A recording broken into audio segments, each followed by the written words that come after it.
আল্লাহর পক্ষ থেকে ফেরেশতা আইসা ডাক দিয়া কয়, ও কুষ্ঠ রোগের রোগী, এরে ভাই তোমার তো চামড়া সাদা, তোমার তো শরীরের যে অবস্থা মানুষের কাছে যাইতে পারো না। বলে হা হা ভাই রে, তোমার কি চাওয়া পাওয়া কি আল্লাহর কাছে কোনো চাওয়া পাওয়া আছে? কুষ্ঠ রোগের রোগী ডাক দিয়া কয়, ভাই আল্লাহ তাআলার কাছে আমার একটা চাওয়া আছে। আল্লাহ তাআলা যদি আমার একটু সুস্থ বানায় দিত, সুন্দর সুদর্শন যুবকে পরিণত করে দিত, তাহলে আমি মানুষের কাছে যায় সম্মান পাইতাম, ইজ্জত পাইতাম, মানুষ বসতে দিত। আমার আর কোনো চাওয়া পাওয়া নাই। আল্লাহর পক্ষ থেকে আল্লাহর ফেরেশতা শরীরে হাতটা বুলায় দিলেন, আল্লাহ তাআলা সাথে সাথে তাকে পরিপূর্ণ সুস্থ বানায়া দিলেন। এবার আল্লাহর ফেরেশতা ডাক দিয়া কয়, ভাই তোমার হায়াতের জিন্দেগিতে কোনো শখ আছে কিনা বলো। বলে হা হা আছে। কোন বর্ণনা এসেছে উটের কথা বলছে, কোনো বর্ণনা এসেছে গাভীর কথা। ও বন্ধু, এবার কয় আমার উট পালা বড় পছন্দ। আল্লাহর ফেরেশতা কি করলেন, একটা গাভীন উটনি তাকে হাদিয়া দিয়ে দিলেন, যেটা বাচ্চা হক দিবেন এমন একটা উটনি তাকে দান করে দিলেন। আল্লাহর ফেরেশতা চলে গেল দ্বিতীয় ব্যক্তির কাছে যাইয়া, টাকওয়ালার কাছে যায়, কয় ও ভাই তোমার জীবনে কোনো চাওয়া পাওয়া কি মালিকের কাছে আছে? আল্লাহর বান্দা টাকওয়ালা কয়, ভাই আমাকে মানুষ দেখলেই স্টেডিয়াম বলে, এক একজন এক একভাবে ব্যঙ্গ করে, এক একভাবে কথা বলে। আল্লাহ যদি আমার একটু মাথায় চুল দিত, আমার আর কোনো চাওয়া পাওয়া ছিল না। আল্লাহর ফেরেশতা আল্লাহর হুকুমে হাতটা বুলায় দেওয়ার সাথে সাথে মাথায় চুল হয়ে গেল। সুবহানাল্লাহ। ও বন্ধু, এবার চুলটা হওয়ার পর আল্লাহর ফেরেশতা ডাক দিয়া কয়, ভাই তোমার আল্লাহর কাছে আরো কোনো চাওয়া আছে কিনা, কোনো শখ আছে কিনা? কয় হ্যাঁ আমার শখ আছে, আমার গাভী বলারও বড় শখ। আল্লাহ যদি আমার একটা গাভী দিত আমি পালতাম। আল্লাহর ফেরেশতা ফেরেশতা গর্ভবতী একটা গাভী তাকে দিয়ে দিলেন। আল্লাহর ফেরেশতা চলে গেলেন। এবার ওই অন্ধ ব্যক্তির কাছে যায়, বলে ভাই রে তোমার কি আল্লাহর কাছে চাওয়া পাওয়া আছে? কয় আমার চাওয়া পাওয়া আছে, কারণ আমার সন্তান মাঝে মাঝে আমাকে আব্বু আব্বু বলে ডাকে, আর কয় বাবা তোমার মতো ভালো বাবা নাই, তোমার মতো ভালো আব্বু আর পৃথিবীতে কেউ নাই। তখন তো আমার মন চায় আমার এই চক্ষু দিয়া আমার সন্তানকে আমি যদি একটা নজর দেখতে পারতাম, যেই সন্তান আমার প্রশংসা করতেছে, এই সন্তানটাকে একটা নজর যদি আমি একবার দেখতে পারতাম, আমার মনে আফসোস থাকতো না। আল্লাহর কাছে বড় চাওয়া আছে, সেটা হলো আল্লাহ যদি দয়া মায়া কইরা আমার চোখের দৃষ্টিটা ফিরায় দিত, আমার আর কোনো আফসোস নাই। আল্লাহর ফেরেশতা হাতটা বুলায় দিলেন, আল্লাহ তাআলা সাথে সাথে দৃষ্টি শক্তি ফিরায় দিলেন। সুবহানাল্লাহ। এবার আল্লাহর ফেরেশতা ডাক দিয়া কয়, ভাই বলো বলো তোমার কি কোনো শখ আছে? বলে হা হা আছে, আমার বকরি পালার বড় শখ। আল্লাহর ফেরেশতা কি করলেন, একটা গাভীন বকরি তাকে দিয়ে দিলেন। দেওয়ার পর এবার আল্লাহর ফেরেশতা চলে গেলেন। কিছুদিন পরে সবার বিশাল বড় বকরির পাল হয়ে গেল, কারো উটনির পাল হয়ে গেল, আর একজনের গাভীতে পুরা বইরা গেল। এখন আল্লাহ তাআলা ফেরেশতাকে দ্বিতীয়বার পাঠাইলেন, ও ফেরেশতা যাও যাও, এবার আমার বান্দাকে পরীক্ষা করো। এবার পরীক্ষা করবা আমার বান্দাকে অতীত ভুলে গেছে না আমি আল্লাহর উপর শুকর আদায় করে। এবার আল্লাহর ফেরেশতা যাইয়া ডাক দিয়া কয়, ও আল্লাহর বান্দা, আরে তুমি তো একটা সময় কুষ্ঠ রোগের রোগী ছিলা, মানুষ তোমাকে দেখলে নাক ছিটকাইতো, নিশ্চয়ই আল্লাহ তাআলা তোমার এত সুন্দর চেহারা দান করছেন, শরীর দান করছেন। এবার ওই বেচারায় প্রথম চোটেই ফাফর একটা নিয়ে কয়, ফাজলামি করার জায়গা পাও না, এটা আমার পূর্বে থেকে আমি এরকম সুস্থ ছিলাম। কন্যা নাউজুবিল্লাহ। আল্লাহ পাকের নাশকর আদায় করে ফেলল, আল্লাহ তাআলা বেজার হয়ে গেল। এবার ডাক দিয়া কয়, ভাই এত উটের মালিক হইছো তুমি, অথচ একটা সময় তুমি ছিলা গরিব, আল্লাহ তোমার এত সম্পদের মালিক বানাইছে। আরে তুমি যদি আমার বহু বিপদে বইরা আসছি, আমি মুসাফির মানুষ, একটা উট যদি আমাকে দিতা আমার পথ চলতে বড় সহজ হইতো। আল্লাহর বান্দা ডাক দিয়া কয়, এই ফাপড়টা বড় আমার সাথে লয় না, আমি আমার আল্লাহ দেয় নাই নতুন বড় লোক হই নাই, আমার বাপ দাদা থেকে আমরা বড় লোক ছিলাম। অস্বীকার করে ফেলছে। আল্লাহর ফেরেশতা কয়, যুবক তুমি যদি আল্লাহ অতীতকে যদি ভুলে যাও, আল্লাহ না শুকর বান্দা হও, মিথ্যা কথা যদি বলে থাকো, তাহলে আল্লাহ আগে যেমন রেখেছিল আল্লাহ যেন তোমার আগের মতো বানায় দেয়। বদদুয়া দিয়ে চলে গেলেন।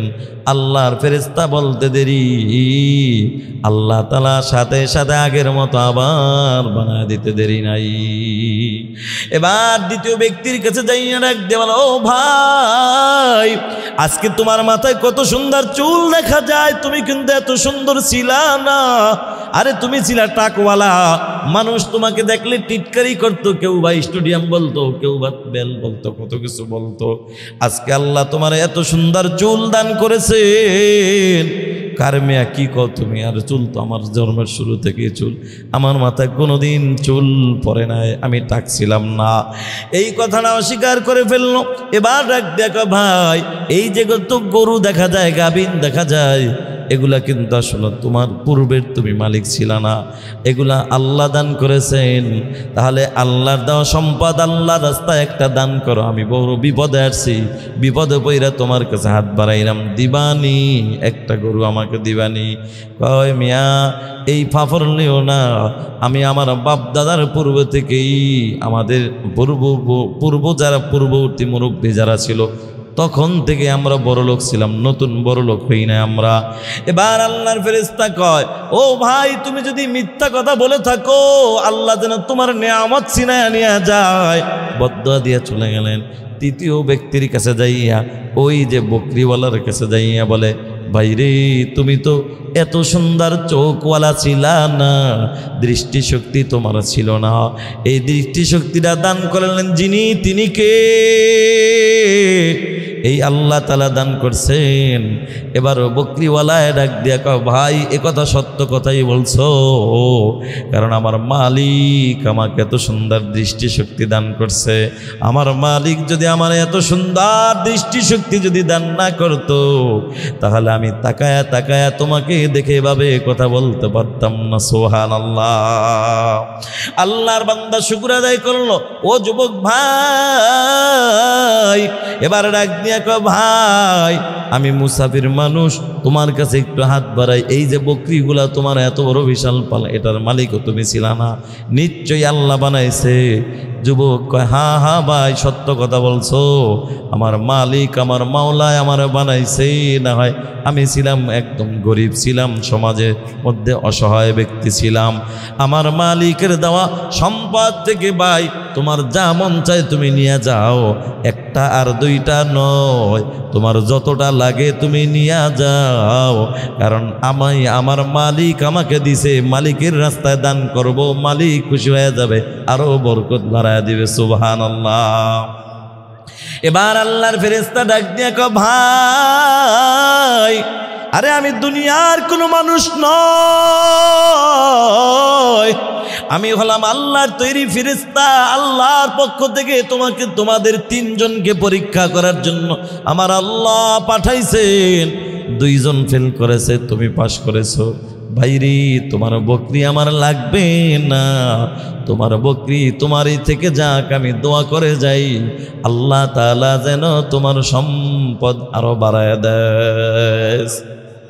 ও যুবক ভাই, বৃদ্ধ বাবাজিরা, যৌবন শক্তি পাইয়া বাহাদুরি দেখায়ও না, মনে কইরো না তোমার দলে শক্তি দান করছে। না রে বাবা, না না, শক্তিটা দিয়েছেন আল্লাহ। তোমার মতো কত যুবক যায় দেখো হসপিটালের বেডে শুয়ে আছে, আরে কত যুবক যায় দেখো লাশ হইয়া কবরের মধ্যে শুয়ে আছে। কত যুবক কত বাহাদুরি করেছে, হুন্ডা অ্যাক্সিডেন্ট হয়ে জায়গায় ব্রেক হয়ে গেছে। কিসের বাহাদুরি, কিসের ক্ষমতা, কিসের টাকাওয়ালার বাহাদুরি করো, বড়াই করো যুবক। এই দুনিয়ার হায়াতের জিন্দিগিটা এগুলা কোনো মূল্য নাই। মরণের আগ পর্যন্ত বাহাদুরি যতই করো, মরণ যেদিন চলে আসবে, মৃত্যুটা যেদিন হয়ে যাবে, যুবক, সেদিন আর তোমাকে কেউ নেতা বলবে না, সেদিন আর তোমাকে কেউ চেয়ারম্যান সাহেব বলবে না, সেদিন আর কেউ তোমাকে ইমাম সাহেব বলবে না, সেদিন আর তোমাকে কেউ বিএমপির নেতা বলবে না, আওয়ামী লীগের নেতা বলবে না, জামাতের নেতা বলবে না, চরমোনাই হেফাজতের নেতা বলবে না। সেদিন তোমাকে একটা নাম বলবে, সেটা হলো লাশ। ঠিক কিনা? সেটার নাম হলো লাশ। এরে যুবক ভাই, একটু চিন্তা করি দেখো না, আজকে তুমি যত ক্ষমতাওয়ালা হয়ে যাও, যত বাহাদুরি করো না কেন, মরণ কিন্তু একদিন হবে, কোনো সন্দেহ নাই। মরণ যেদিন হবে সেদিন তোমার নেতা হয়তো ব্যস্ততার কারণে তোমার জানা যায় নাও যাইতে পারে। বাইরে তোমার মরণের পরে দেখবা যাদের জন্য এত কিছু করলা তারা সবাই পর হয়ে গেছে। তোমার সন্তানগুলা একদিক থেকে তোমার জন্য কান্না করবে, তোমার বিবি একদিক থেকে আল্লাহর নামের আওয়াজ, আল্লাহর নামের আজানের আওয়াজ শুই না আল্লাহর গোলাম জাগায় ব্রেক হয়ে যায়, আল্লাহর গোলাম জাগায় ব্রেক হয়ে যায়। কারণ আল্লাহ তাআলা সূরা আনফালের মধ্যে আল্লাহ তাআলা বলেন, ইন্নামাল মুমিনুনা আল্লাযীনা ইযা যুকিরাল্লাহু ওয়াজিলাত কুলুবুহুম। সত্যিকার মুমিনের এক নম্বর গুণ হলো, মুমিন যখন আল্লাহর নামের আওয়াজ শুনবে সাথে সাথে দিলের মধ্যে একটা কম্পন সৃষ্টি হয়ে যাবে। সুবহানাল্লাহ। এই জন্যই তো দেখা যায় আপনাদের এই বাজার, এই যে পাশেই সবচাইতে কাছের বাজার কোনটা? নারায়ণপুর বাজার। এরপরে এদিকে গেলে আর একটু সামনে গেলে মতলব বাজার, অনেক বড় বাজার। বন্ধু, এই নারায়ণপুর বাজারে দেখবেন অথবা মতলব বাজারে দেখবেন আজান চলতেছে, আজান হয়ে গেছে, নামাজ চলতেছে। বাজারের বড় বড় ব্যবসায়ী, কোটি কোটি টাকার মালিক, টাকার অভাব নাই। আল্লাহর বান্দা নামাজের খবর নাই, মসজিদে যাওয়ার চিন্তাও নাই। বান্দা আল্লাহর গোলামি বাদ দিয়া দুনিয়া নিয়ে ব্যস্ত, ব্যবসা নিয়েই ব্যস্ত, আছে না নাই? আবার তাকায় দেখবেন একই বাজারের দোকানওয়ালা আছে, ছোট্ট দোকানওয়ালা, চা বিক্রি করে, পান বিক্রি করে। আল্লাহর বান্দার ব্যবসাটা তেমন একটা বড় না, কিন্তু আল্লাহর বান্দা আজান শুনছে আর দেরি করতে পারে নাই। দোকানের ঝাপটা বন্ধ করে আল্লাহর বান্দা মসজিদে হাজির হয়ে গেছে, আছে না নাই? এই দুইটা লোকের মধ্যে ব্যবধান কোথায় জানেন? ওই যে কোটি টাকার মালিক, যারা আল্লাহর হুকুম নামাজ পড়ে না, রোজা রাখে না, পর্দার আমল করে না, আল্লাহর গোলামি করে না, করার চিন্তাও করে না। কোটি কোটি টাকার মালিককে যদি প্রশ্ন করা হয়, ও টাকাওয়ালা ভাই কেমন আছো, এই বেনামাজি বেআমলওয়ালা টাকাওয়ালাকে যদি প্রশ্ন করা হয়, টাকাওয়ালার জবান থেকে কখনো দেখবেন আলহামদুলিল্লাহ শব্দটা বের হয় না। হুজুর ভালো নাই, ভালো নাই। আরে কপাল ভরা, ভালো থাকবি কিভাবে? ভালো রাখার মালিককে। আর ভালো তো সেই ব্যক্তি থাকবে। শান্তি তো একমাত্র আল্লাহর হুকুম নবীর তরিকার মধ্যেই শান্তি। তুমি ব্যবসায়িক ব্যবসা করো, আল্লাহর হুকুম নবীর তরিকা অনুযায়ী যদি ব্যবসা করো, তোমার ওই ব্যবসাটা হবে হালাল এবং ওই ব্যবসার মধ্যেই বরকত দিবেন কে? আর তুমি চতুর্দিক থেকে সুদে টাকা আনতেছো, হ্যাঁ, বিভিন্ন জায়গায় কিস্তি উঠায় টাকা উঠায় ব্যবসায়িক। আজ পর্যন্ত আমি দেখি না, আপনারা দেখছেন কিনা জানি না, যে কোনো সুদখোর সুদে টাকা লাগায় অথবা যারা টাকা উঠাইয়া ব্যবসা করতেছে এই কিস্তি উঠাইয়া, দেখছেন আজ পর্যন্ত সাকসেস হইতে? আমি দেখি নাই। এখন কিন্তু চোখের দৃষ্টিতে দেখছেন, বাহ্যিক দৃষ্টিতে দেখছেন দোকান দিন দিন বড় হয়েছে, কিন্তু একটা খবর নিয়ে দেখবেন আবেগের চোটে প্রথম প্রথম অনেক কিছু দেখায় কিস্তি উঠায়, কিন্তু লাস্টে দোকানের মালই থাকে না। কথা কন ঠিক কি না? পরে দোকানে বিভিন্ন কোম্পানিতে এমন মালের এত টাকা বাকি থাকে, ওই ঘর বিক্রি করে তারপরও টাকা দিতে পারে না। কথা কন, এ হলো কিস্তির বরকত।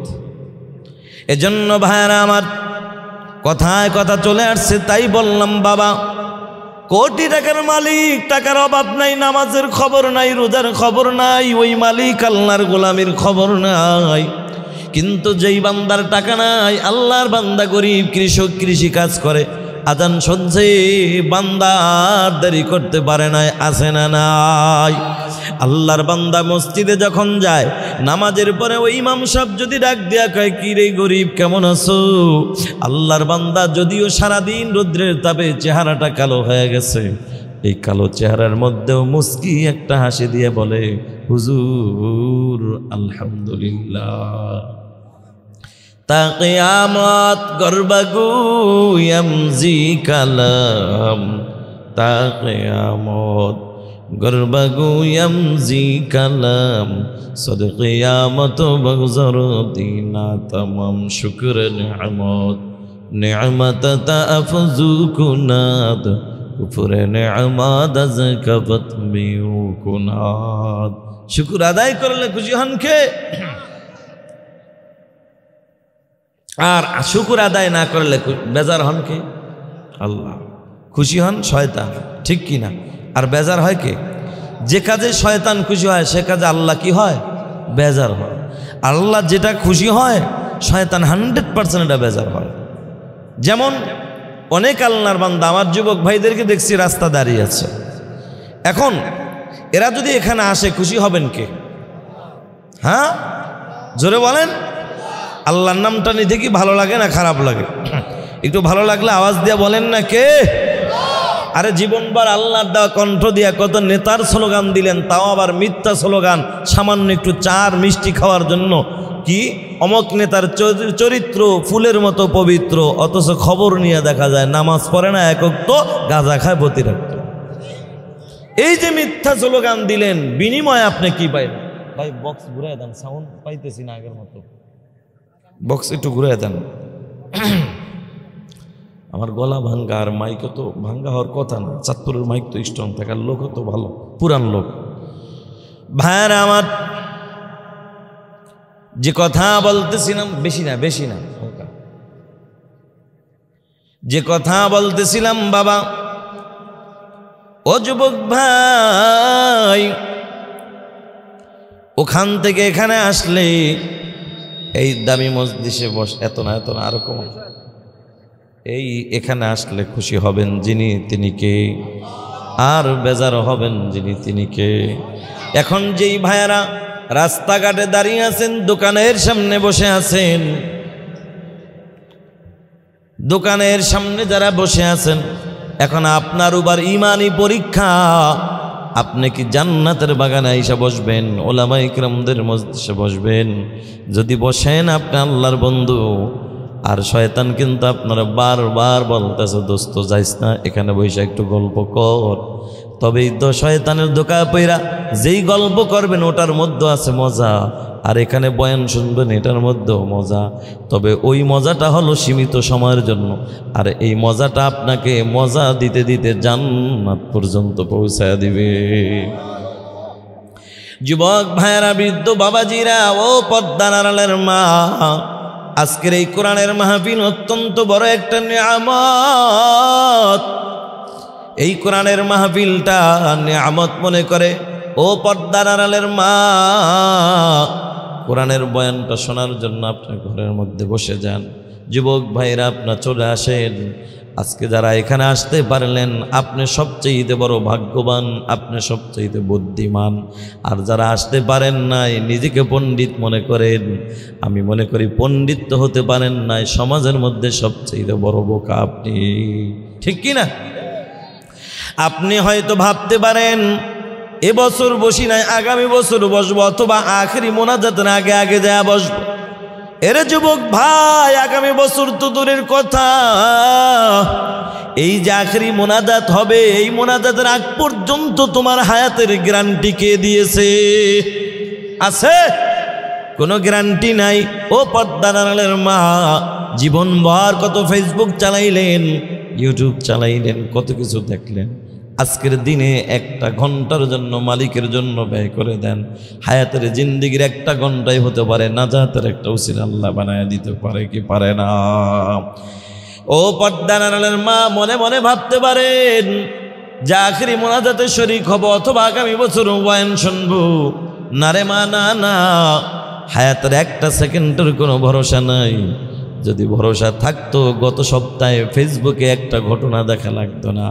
গত সপ্তাহে ফেসবুকে দেখেছি, ও মা, তোমার মতোই একজন যুবতী বোন, ও বোন, তিনি গায়ে হলুদ অনুষ্ঠান চলতেছিল, সেখানে ডেকসেট বাজাইয়া গান চলতেছে, আর সে নাইচা নাইচা যুবকদেরকে দেখাইতেছে।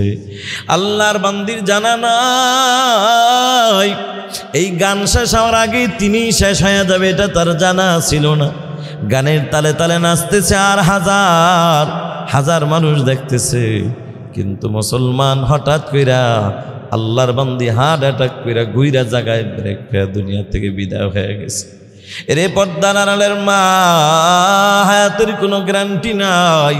এরে যুবক ভাই, তোমরা যারা এই মজলিসে বসছো তোমরা বড় ভাগ্যবান। আমি দোয়া করি আল্লাহ তাআলা তোমাদেরকে হযরত ওমর ফারুক রাদিয়াল্লাহু তাআলা আনহুর মতো দ্বীনের খাদেম বানায় দেয়, বলেন আমিন। মজলিস দামি মজলিস, সবাই আসতে পারে না, সবাই বসতে পারে না। যে কথা বলতেছিলাম, ওই যে আল্লাহর গোলাম চলতেছে, জমিদার তাকে নিয়ে বাজারের উদ্দেশ্যে রওনা হয়। কিছু দূর যাওয়ার পর হঠাৎ করে মসজিদ থেকে আজানের আওয়াজ শুরু হয়ে গেছে। আজানের আওয়াজ শুনে আল্লাহর গোলাম জায়গায় ব্রেক হয়ে গেছে। আল্লাহু আকবার। গোলাম ডাক দিয়ে বলে, জমিদার যদি একটু সময় দিতেন, আমি আমার মালিক, আসল মালিকের কুদরতি কদমে একটু সেজদা দিয়ে আসতাম। জোরে কন্যা সুবহানাল্লাহ। কপাল পরা জমিদার ডাক দিয়া বলে, গোলাম, আরে আসল মালিক আবার কে তা তো চিনলাম না। ও আল্লাহর বান্দারা, ও মতলব থানার মুসলমান, আওয়াজ দিয়া বলো তোমার আমার আসল মালিক যিনি, তিনি কে? হয় নাই যুবক, একটু মায়া লাগায়া বলো না তিনি কে? এরে যুবক ভাই, তোমার আমার আসল মালিক আমার আল্লাহ। এবার গোলাম মালিকের পরিচয় দিতে যাইয়া ডাক দিয়া বলে, রে জমিদার, আসল মালিকের জমিনে থাইকা আসল মালিককে চিনতে পারো নাই? আমার মনে হয় তোমার মতো বেঈমান, তোমার মতো নাফরমান আল্লাহর জমিনে দ্বিতীয় আর কেউ হতে পারে না। ঠিক না বেঠিক? এবার গোলাম ডাক দিয়া কাও, জমিদার তুমি আমার কাছ থেকে পরিচয় নাও। আরে আসল মালিক হইলেন তিনি, আসমান জমিন বানাইলেন যিনি, চন্দ্র সূর্য বানাইলেন যিনি, আসল মালিক হইলেন তিনি। আমার মতো গোলাম আর আপনার মতো জমিদারকে বানাইলেন যিনি, তিনি হইলেন আসল মালিক আমার আল্লাহ। ঠিক কিনা? এবার জমিদার ডাক দিয়ে বলে, গোলাম যাও যাও, সময় দিলাম, অনুমতি প্রদান করলাম, তবে সময় বেশি নষ্ট করবা না। ও চাঁদপুরের মুসলমান, জানতে চাই আল্লাহর দেওয়া হায়াতের জিন্দিগি থেকে কেউ যদি আল্লাহর গোলামিতে কাটায়, এই যে আপনারা কোরআনের বয়ান শোনার জন্য বসছেন, বলেন হায়াতের জিন্দিগির সময় থেকে কেউ যদি নামাজে দাঁড়ায় যায়, কেউ যদি আল্লাহর কালাম তেলাওয়াত করার জন্য যদি বসে যায়, কেউ যদি মালিক আল্লাহর নামের জিকিরে বসে যায়, বলেন সময়টা কি নষ্ট হয়? না না, সময় নষ্ট হয় না, নষ্ট হয় না। বরঞ্চ সময়টা আমার মালিকের কাছে বান্দার সময়টা এত দামি হয়ে যায়, বান্দার যত মিনিট যায়, যত মিনিট যায়, যত সেকেন্ড যায়, বান্দা ততই জান্নাতের দিকে আগায়া যায়। ঠিক কিনা? আল্লাহর বান্দা এবার চলে গেল, মাগরিবের নামাজ আদায় করলো। নামাজের পরে এবার আল্লাহর বান্দা সবাই, আল্লাহর বান্দারা, মুসল্লিরা সুন্নাত আদায় করে সবাই বের হয়, কিন্তু ওই গোলাম আর বের হয় না। গোলাম দাঁড়ায়া দাঁড়ায়া নফল নামাজের নিয়ত করে দুই রাকাত করে নফল নামাজ পড়তেছে। এদিকে সবাই বের হওয়ার পর জমিদার তো দাঁড়ায় রইছে, কিরে সবাই বের হইল, আমার গোলাম কেন বের হয় না?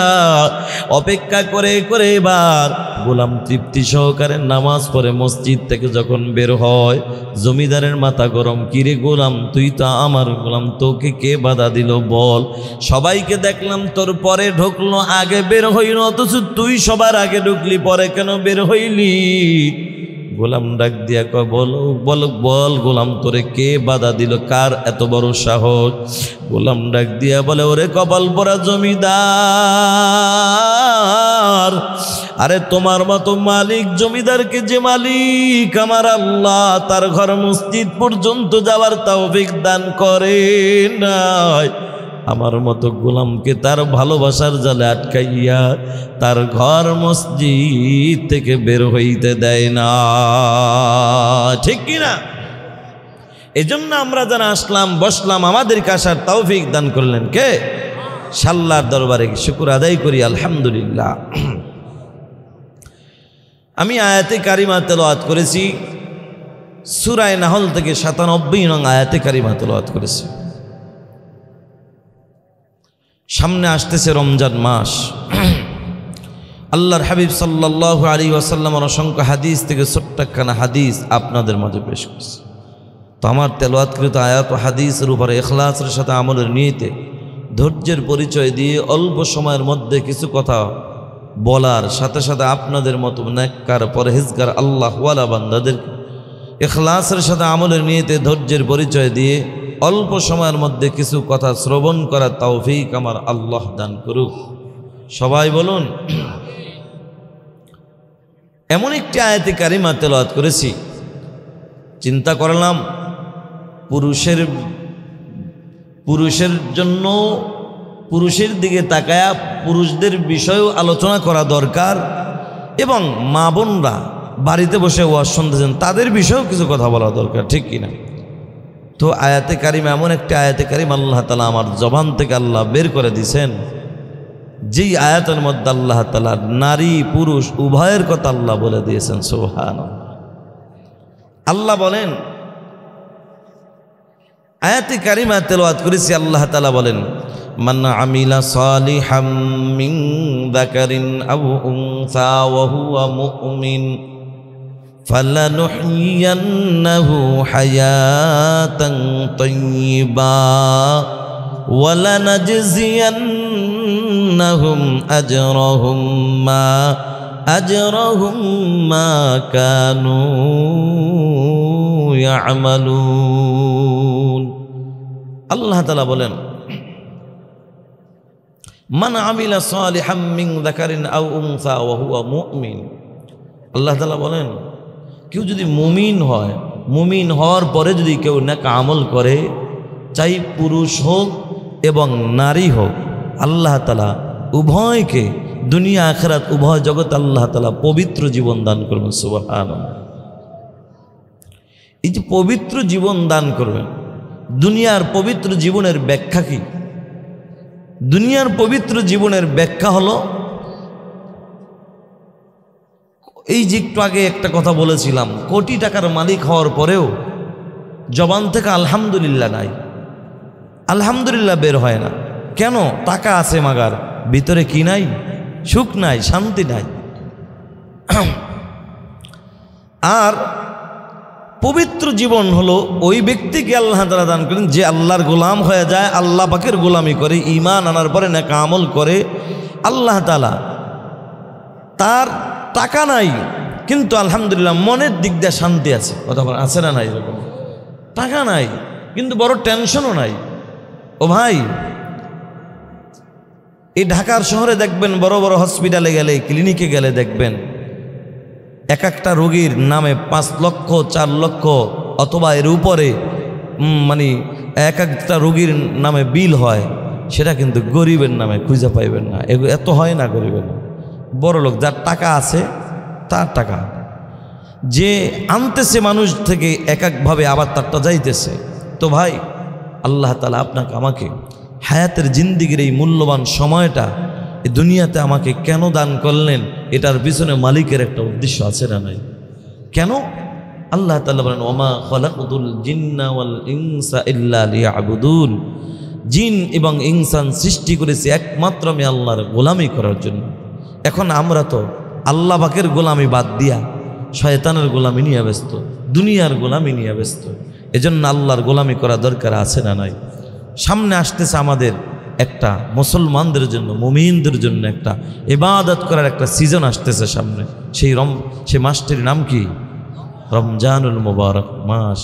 এটা এমন একটি দামি মাস, কেউ ঈমান আনার পরে, ঈমান আনতে হবে, মুমিন হতে হবে। মুমিন হওয়ার পরে কেউ যদি এই রমজান মাসে কোনো ইমানদার যদি একটা নফল ইবাদত করে, একটা ফরজের সমতুল্য সব আল্লাহ তাআলা তাকে দান করে দেবে। একটা ফরজ ইবাদত করলে একটা ফরজের বিনিময়ে আল্লাহ 70টা ফরজের সমান সব দিয়ে দেবে। সুবহান। এজন্য ভাইরা আমার, ও যুবক ভাইরা, বৃদ্ধ বাবাজিরা, ও পর্দার আড়ালের মা, দুনিয়ার হায়াতের জিন্দেগিতে ঈমান আনার পর, মুমিন হওয়ার পরে কেউ যদি নেক আমল করে, আর নেক আমল করনেওয়ালা ওই বান্দা বান্দি হোক না নারী হোক পুরুষ, আল্লাহ তাআলা উভয়কে দুনিয়া আখিরাত উভয় জগতে আল্লাহ পবিত্র জীবন দান করবেন। সুবহানাল্লাহ। আখিরাতের পবিত্র জীবন মানে হলো জান্নাত। কোন সুবহানাল্লাহ। যুবক ভাইরা, বৃদ্ধ বাবাজিরা, ও পর্দার আড়ালের মা, হায়াতের জিন্দেগির এই সময়টা কাজে লাগাইতে হবে। আর আল্লাহ পাকের গোলামি করার জন্য, কাজে লাগানোর জন্য আমাদের সবচেয়ে যে কাজটা করতে হবে, সবচেয়ে সহজ রাস্তা হলো বন্ধু, নবীজি এক হাদিসের মধ্যে বলেন, ক্বালা রাসূলুল্লাহি সাল্লাল্লাহু আলাইহি ওয়াসাল্লাম, মুতু ক্বাবলা আন তামুতু ওয়া হাসিবু আনফুসাকুম ক্বাবলা আন তুহাসাবু। আল্লাহর নবী বলেন, মুতু ক্বাবলা আন তামুতু। আল্লাহর নবী বলেন, মরার আগে মরো, মরার আগে মরো। এই মরার আগে মরার ব্যাখ্যা হযরত উলামায়ে কেরাম দুইটা ব্যাখ্যা করেছেন। এক নম্বর ব্যাখ্যা হলো, উলামায়ে কেরাম এক নম্বর ব্যাখ্যা করেছেন, তুমি মরার আগে মরার ব্যাখ্যা হলো, তোমার নফস যদি কোনো গুনাহ করার ইচ্ছা করে, এই নফসটাকে, নফসের এই খায়েশাতকে, এই চাহিদাটাকে তুমি মিটাইয়া দাও, এটাকে পিষে ফেলো, এটা মাইরা ফেলাও, এটার নাম হইল মরা। আর একটা মরার আগে মরার ব্যাখ্যা হলো বেশি বেশি করে মরণের কথা স্মরণ করা। বেশি বেশি যদি মরণের কথা স্মরণ করা হয়, এরে বন্ধু, তুমি যত ক্ষমতাওয়ালা হও, যত শক্তিওয়ালা হও, যত কিছুই হও না কেন, তোমার কাছে কিন্তু নিজেকে ছোটই মনে হবে। কারণ ওই যে মরণের কথা স্মরণ হইলে তখন নিজের কাছে নিজেকে বড় ছোট মনে হয়।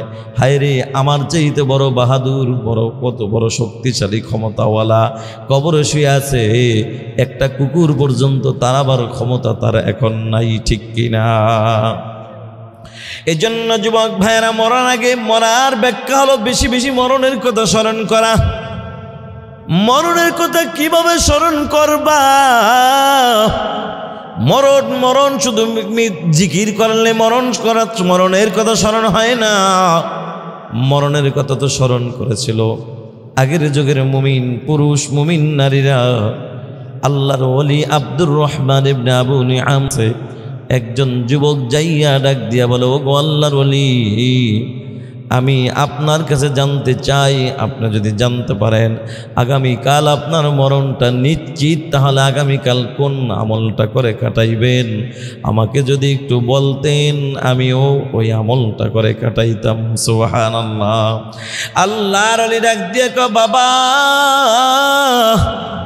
আগামীকালকের মরণটা যদি আমার জন্য নিশ্চিত হয় আর আমি যদি জানতে পারি, আল্লাহর কসম খায়া বলি, গত এক সপ্তাহ আগে যে আমল করেছি, গতকাল যে আমল করেছি, আজ যে আমল করেছি, কসম আল্লাহর, আগামীকাল মরণের খবর যদি জানতে পারি, তাহলে আগামীকাল আমি একই আমল করে কাটিয়ে দিব। সুবহানাল্লাহ। এবার যুবক ডাক দিয়ে কও, গো আল্লাহর ওলি, আপনার কি মরণের ভয় নাই, কবরের ভয় নাই? কাকে বলে? একজন আল্লাহর ওলিকে বলতেছে। আল্লাহর ওলি ডাক দিয়ে কও, বাবা, মরণের ভয়, কবরের ভয় আছে বিদায়ী তো আমি একই আমল করব। কারণ আমি যেদিন জানতে পেরেছি মরণ একদিন হবে, সেদিন থেকেই আমি প্রতিজ্ঞা করেছি, সেদিন থেকেই আমি প্রতিজ্ঞা করেছি হায়াতের জিন্দেগিতে কোনো দিন গুনাহ করব না, হায়াতের জিন্দেগিতে কোনো দিন নেক আমল ছাড়ব না। সুবহানাল্লাহ। এমনটা যদি কোনো বান্দা বান্দি যদি করতে পারে, গুনাহ করব না, নেক আমল ছাড়ব না, বলেন তো ওই বান্দা বান্দির কি মরণের আগের দিন অথবা যেদিন মৃত্যু হবে সেদিন কি নতুন কোনো আমল করার দরকার আছে? কোনো প্রয়োজন নাই। কারণ সে তো সব সময়ের জন্যই মৃত্যুর জন্য প্রস্তুত ছিল। এজন্য যুবক ভাইয়েরা, সামনে রমজান মাস আসতেছে। এই মাহে রমজানের জন্য প্রস্তুতি গ্রহণ করা দরকার আছে না নাই? অবশ্যই আছে, অবশ্যই আছে। কারণ রমজান মাস হলো তাকওয়া অর্জনের মাস। আল্লাহ তাআলা বলে, ইয়া আইয়ুহাল্লাযীনা আমানুস্তাঈনু বিস-সাবরি ওয়াস-সালাহ ইন্নাল্লাহা মা'আস-সাবিরিন। আল্লাহ বলে, ও ঈমানদার, মুসিবতের মধ্যে পড়ছো, কোনো টেনশন নাই, দুইটা আমল নিয়ে সামনে আগাও। একটা হলো ধৈর্য, আর একটা হইল নামাজ। যুবক ভাই, এখনও আপনারা যারা গ্যাস্ট্রিকের ব্যথা নিয়ে ভুগতেছেন, বুকের ব্যথা, পেটের ব্যথা, বিভিন্ন টেনশনে আছেন, দুনিয়ার মানুষের পিছনে দৌড়ে লাভ নাই। আল্লাহর কাছে বলেন, সিজদায় পড়ে কাঁদেন, ধৈর্য ধরেন। আল্লাহ তাআলা হয়তো বা এই ধৈর্যের আমলের কারণে আর নামাজের বরকতে আল্লাহ তাআলা আপনার মনের আশা পূরণ করে দিবেন। আল্লাহ আপনাকে সুস্থতার নিয়ামত দান কইরা মাহে রমজানের ইবাদত করার সুযোগ আপনাকে দিয়ে দিবেন। সুবহানাল্লাহ। আল্লাহ তাআলা বলে, ইয়া আইয়ুহাল্লাযীনা আমানু কুতিবা আলাইকুমুস সিয়াম কামা কুতিবা আলাল্লাযীনা মিন ক্বাবলিকুম লাআল্লাকুম তাত্তাকুন। আল্লাহ বলে, ঈমানদার, তোমাদের উপর রোজাকে ফরজ করে দেওয়া হয়েছে যেমনি ভাবে পূর্ববর্তীদের উপর ফরজ করে দিয়েছেন। আল্লাহ তাআলা শুধু ডাইরেক্ট এটাই বলেন নাই, তোমাদের উপর রোজা ফরজ করে দিয়েছি। পূর্ববর্তীদের কথা বললেন কেন? আপনি যদি জানতে পারেন আপনি আজকে অসুস্থ, জ্বর আছে আপনার 102 অথবা 104, আপনাকে ধইরা হসপিটালে হসপিটালে ভর্তি করার পর আপনি তাকায় দেখেন, কিরে আমার তো সামান্য একটু জ্বর, কিন্তু আমার ডানের বেডে বামের বেডে এর চাইতে মারাত্মক রোগী শুয়ে আছে। তখন দেখবেন আপনার ভিতরে কিন্তু কষ্টটা একটু কম লাগবে। আরে আল্লাহ তো তার চাইতেও আমাকে একটু ভালো রেখেছেন, ঠিক কিনা? মুমিন যেন এটা মনে না করে শুধু আল্লাহ আমারই মনে হয় রোজার কষ্ট দিতেছেন। না না, আল্লাহ তাআলা এই রোজা শুধু তোমাদের উপর নয়, পূর্ববর্তী যারা ছিল তাদের উপরও ফরজ করে দিয়েছিলাম। কেন? লাআল্লাকুম তাত্তাকুন, যাতে করে তোমরা মুত্তাকি হতে পারো, তাকওয়া অর্জন করতে পারো। সুবহানাল্লাহ। ভাইরা আমার, যুবক ভাইরা, বৃদ্ধ বাবাজিরা, ও পর্দার আড়ালের মা, সামনে ইবাদত করার একটা সিজন আসতেছে, এমন একটা সিজন। আরে আপনি আমি তো এমন দামি নবীর উম্মত, আমাদের নবীর হায়াত কম, উম্মতের হায়াত কম, কিন্তু বরকত অনেক বেশি। কন্যা সুবহানাল্লাহ। আখরি জামানার নবীর উম্মতেরা অল্প হায়াতে অল্প আমল করবে, কিন্তু সব অর্জন করবে অনেক বেশি। সুবহানাল্লাহ। এমন দামি নবীর উম্মত হইলাম যে মাহে রমজানে একটা নফল ইবাদত করলে আল্লাহ একটা ফরজের সমান সব দিয়ে দিবেন। কেন? আল্লাহর নবীর হায়াত কম, উম্মতের হায়াত কম। আল্লাহ তাআলা হায়াত কম দিলে হবে কি, বরকত তো অনেক বেশি দিয়ে দিয়েছেন। এই জন্য বরকত বেশি দিয়ে দিয়েছেন, খুশি না বেজার? খুশির জন্য নামাজে ছেড়ে দিলে হবে না, খুশির সাথে আরো বেশি বেশি ইবাদত করতে হবে। ভাইরা আমার, মাহে রমজান মাসে এমন একটা রাত আসতেছে, কদরের রাত। আরে আপনি আমি তো এমন দামি নবীর উম্মত, যেই নবীর উম্মতের হায়াত কম, বরকত অনেক বেশি। আখরি জামানার নবীর উম্মতেরা ওই রাতে একটা রাত দাঁড়ায় যদি ইবাদত করে, এক রাত্রে ইবাদতের বিনিময়ে 1000 মাস ইবাদত করার চাইতে বেশি নাকি অর্জন করতে পারবে। সুবহানাল্লাহ। সেই রমজান মাস সামনে আসতেছে, এখন থেকে আমাদের কি করতে হবে? প্রস্তুতি গ্রহণ করতে হবে। ভুলে গেলে চলবে না, সবসময় স্মরণ করতে হবে যে আল্লাহ আমাকে নিয়ামত দান করেছেন, আল্লাহ আমাকে জবান দিয়েছেন, আল্লাহ আমাকে হাত দিয়েছেন, পা দিয়েছেন, শক্তি দিয়েছেন। আল্লাহর দেওয়া শক্তিটা আল্লাহর গোলামিতে কাটায়া দিতে হবে। কথা বলেন ঠিক কিনা? কিন্তু আমাদের যে ভাব, মনে হয় যেন এই শক্তি ক্ষমতা এগুলা বাপ দাদার কাল থেকে আসছে, আল্লাহ দেয় না, এগুলো আমার মনে হয় বাপ দাদা থেকে আসছে না। এই যে টাকা পয়সা, বাড়ি গাড়ি, যা কিছু আছে আমার, সব কিছু কার দেওয়া? আল্লাহর দেওয়া। অতীতকে ভুলে গেলে চলবে না। বুখারী ও মুসলিম শরীফের একটি ঘটনা, বনি ইসরাইলের 3 জন যুবক আল্লাহর বান্দারা ইমানি পরীক্ষার মধ্যে পড়ে গেল। কেমন পরীক্ষা বন্ধু? আল্লাহ তাআলা তাদেরকে পরীক্ষার মধ্যে ফেলায়া দিলেন। একজন ছিলেন কুষ্ঠ রোগের রোগী, আর একজন ছিলেন টাকওয়ালা, আর একজন ছিলেন অন্ধ। এই আল্লাহর পক্ষ থেকে তাদের পরীক্ষা শুরু হয়ে গেল। ও যুবক ভাই, কেন ঘটনার তুলে ধরতেছি? মূল কথা হলো বন্ধু, আল্লাহ তাআলা তোমাকে শক্তি দিয়েছেন, এই যৌবন শক্তিরা এখন এই কাজে লাগাও। বুড়া হওয়ার চিন্তা করো না যে বুড়া হয়ে ইবাদত করবা, না রে যুবক, না না, মনে কইরো না এই শক্তিটা তোমার আওয়ামী লীগ দিছে, অথবা মনে কইরো না বিএনপি দিছে, না না। যেমন ভাব টাপ দেখাও, মনে হয় তোমার বড় কোনো নেতাই তোমার এই শক্তিটা দিছে। যদি আল্লাহ তোমার শক্তি দিছে এটা যদি তুমি মনে করতা, তাহলে তুমি কোনো দলে একটা দুইকা আর এক দলওয়ালার মাথার মধ্যে তুমি বাড়ি দিতে পারতা না, এক ভাই আর এক ভাইয়ের গায়ে হাত দিতে পারতা না। আরে বাংলাদেশে এখন কি যে অবস্থা চলতেছে বন্ধু, পেপার পত্রিকা খুললে দেখা যায় কি অবস্থা, ফেসবুক চালু করলে দেখা যায় কি অবস্থা, মারামারি কাটাকাটি দাওনিয়া, একজন আর একজনকে কত কোপ দেয়। আরে কত বড় ক্ষমতাওয়ালা হয়ে গেছে। এরে বান্দা, তোর কি জানা নাই তোর এই ক্ষমতা, তোর এই বাহাদুরি, তোর এই শক্তি আল্লাহ তাআলা যদি বলেন কোন বলতে দেরি পায়া কোন বলার আগে শেষ হয়ে যাবে। কথা বলেন ঠিক কিনা? এ যুবক ভাই, বুখারী ও মুসলিম শরীফে দোনো এই হাদিস খানা এসেছে। আল্লাহ পাক রব্বুল আলামিন তো ওই তিন যুবককে পরীক্ষা করলেন। একজন হলেন কুষ্ঠরোগের রোগী, আর একজন টাকওয়ালা, আর একজন হলেন অন্ধ।